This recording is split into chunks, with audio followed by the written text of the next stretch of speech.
O que a gente precisa entender é que quando a gente pensa no papel, no que é o emagrecimento a longo prazo, a gente precisa entender isso. Emagrecimento não é o peso que se perde em 10 dias, em uma semana, em um mês. É um efeito de mudança no estilo de vida que às vezes demora anos.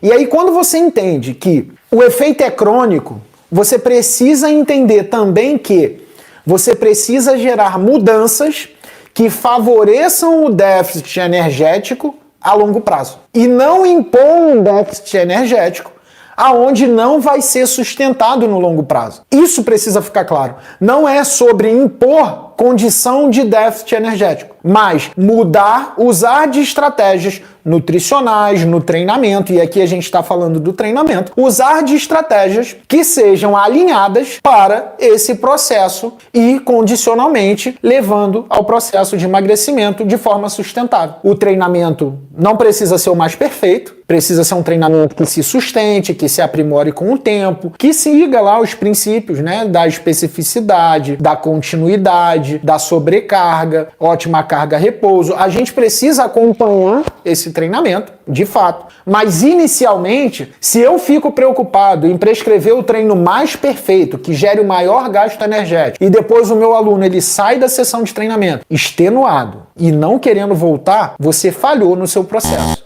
A gente falha no nosso processo. Porque o objetivo no final é que o teu aluno ele queira voltar para aquele treinamento porque ele teve uma resposta benéfica com aquilo, ele se sentiu bem ao terminar. Todos os meus alunos, quando eu os tinha, eu ainda tenho um ou outro que eu vou lá, prescrevo alguma coisa, passo, são meus amigos. Todos esses alunos, a pergunta que eu sempre faço é: como você se sentiu no final do treinamento? Faria de novo? Não, a sensação é boa, gostei, estou gostando do processo. Isso é mais importante. O treinamento é perfeito? Para a condição ideal, é o perfeito. Agora, se eu penso em treinar atleta ou desenvolver potencial atlético de indivíduos, aí a conversa é outra. Aí eu tenho que seguir princípios mais rígidos para a prescrição. Mas pensando em emagrecimento de longo prazo, a gente precisa entender que não é só sobre o treino mais intenso, mais volumoso, o que vai extenuar, o que vai gerar mais gasto energético. Não, não é sobre isso. É sobre o treinamento que vai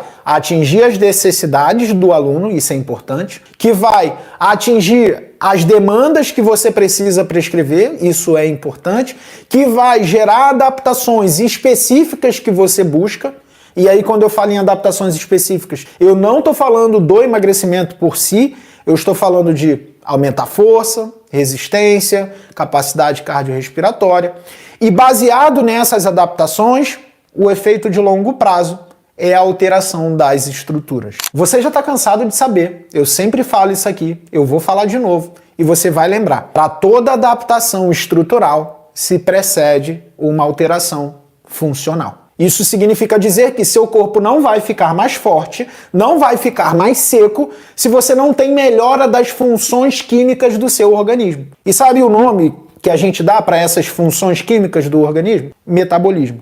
A melhora metabólica, ela implica diretamente na melhora funcional dos órgãos, tecidos e por aí vai. E a melhora funcional, seja individual de um tecido, muscular, tecido adiposo, hepático, cérebro, rim, quando combinadas, que o efeito do exercício é combinado no corpo como um todo, eu não tenho como isolar o efeito do exercício só no fígado. Então, quando combinadas, elas aumentam a capacidade metabólica global do organismo, do corpo. E a melhora dessa capacidade global, quando sustentada, e é aí que é o processo de emagrecimento, ela precisa e ela gera de uma maneira sustentável uma remodelação do seu organismo. Aquele músculo que era fraco se torna mais forte, que era pequeno se torna maior, porque ele precisa movimentar mais carga sobre alto volume. Aquele coração que batia 120 por minuto na caminhada, ele já está batendo a 60, porque agora você já se condicionou e já consegue correr melhor. Aquele tecido adiposo que precisava de uma chuva de noradrenalina para liberar gordura, hoje ele tem uma capacidade de liberação de gordura mais rápida, porque ele tem um aumento da sua capacidade metabólica, do volume mitocondrial, e isso faz também com que o músculo metabolize a gordura mais rápido. Isso tudo é para a gente entender que, durante o processo de emagrecimento, não dá para pensar em efeitos de curto prazo. Não dá para restringir emagrecimento apenas a déficit calórico. Ah, mas se não tiver déficit calórico, a pessoa não emagrece. Perfeito.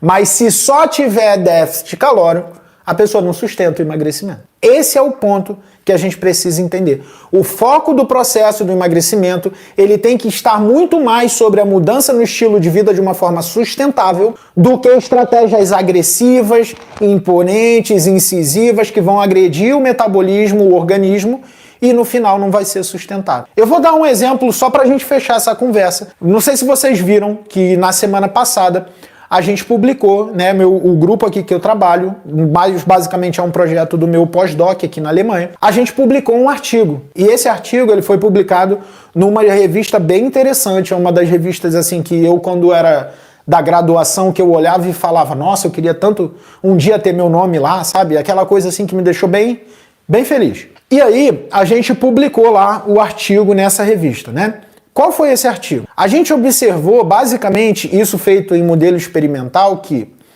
quando a gente faz o jejum, nesse caso, quando os modelos experimentais fizeram o jejum, eles tiveram diferentes respostas à mesma estratégia de jejum.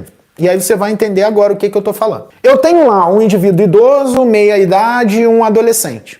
Um indivíduo, nesse caso, camundongo. Se eu exponho esses camundongos, idoso, meia-idade e adolescente, a jejum de curto prazo, nesse caso na vida do camundongo de 5 semanas, eles melhoram. A glicose diminui, a resposta à glicose melhora, a resposta insulínica melhora, a célula beta melhora, eles têm uma melhora global. Agora, se eu pego esses mesmos, ou seja, idoso, meia-idade, adulto, né, e adolescente, submeto ao mesmo protocolo de jejum, só que eu prolongo, eu faço um jejum, um prolongo que eu digo em vez de fazer 5 semanas, eles vão fazer 10.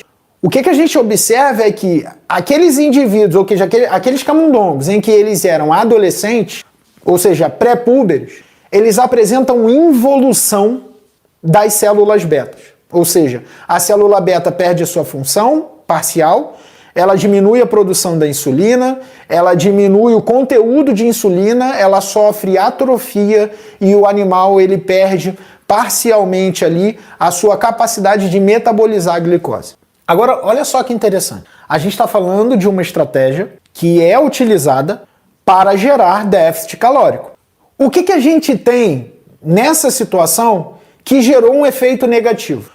O déficit calórico gerado a longo prazo, sem um controle de fluxo de nutriente adequado, ou seja, sem um controle adequado, ele foi prejudicial para o desenvolvimento e para a função das células beta. Aquilo que era bom, em demasia se tornou ruim. E tudo que é bom em demasia também pode se tornar ruim. Se você se exercita demais e chega a uma condição de overtraining, isso é ruim. Se você bebe água demais e chega a uma condição em que você tem um desequilíbrio da sua microbiota por excesso de água, isso vai ser ruim. Se tudo que você fizer em excesso, vai ser ruim. O déficit calórico desajustado a longo prazo, ele tem vários efeitos nocivos no organismo. Por isso que não se trata somente de reduzir calorias e gerar o máximo de déficit calórico que eu preciso. Porque esse efeito também tem uma condição ruim no seu organismo. Conclusão dessa história que eu estou contando aqui do jejum e do artigo que a gente publicou, que a gente precisa trazer para a vida relacionado ao processo de emagrecimento e treinamento, é que todo o excesso sem controle, ele vai ser ruim para o seu organismo. Bota isso na tua cabeça. Não é sobre o treinamento mais volumoso, mais intenso, não é sobre isso. Você precisa do treinamento ajustado com controle de carga, controle de recuperação. Você precisa ter um treinamento em que a prescrição ela esteja alinhada com as estratégias nutricionais e médicas para que você gere um ambiente favorável para o processo de emagrecimento.